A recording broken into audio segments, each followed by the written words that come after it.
Обезображенное тело своего 45-летнего соседа обнаружили квартиросъемщики на улице Давликеевская. Кто и как его убил, никто не знал. Прибывшие на место полицейские расспросили племянника убитого, который спал в той же комнате.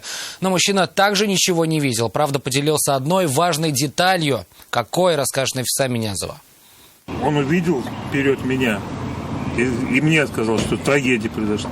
Этот мужчина вместе с семьей снимает в доме комнату. О трагедии узнал от своего сына, который увидел обезображенное тело соседа. Буквально, скорее всего, произошло это все очень быстро. Помимо отца с сыном в доме снимали комнату 45-летний мужчина и его племянник. В роковую ночь находились вместе. Вскоре к ним присоединился еще один мужчина. Племянник тем временем лег спать. Как рассказал племянник убитого, его дядя выпивал спиртные напитки вместе со своим товарищем. В тот момент, когда произошла трагедия, мужчина спал. Проснувшись, увидел, что его родственника уже нет в живых, а тот, кто это сделал, убежал. Лицо 45-летнего погибшего было сильно обезображено. Соседи рассказали, что мужчина был неплохим человеком.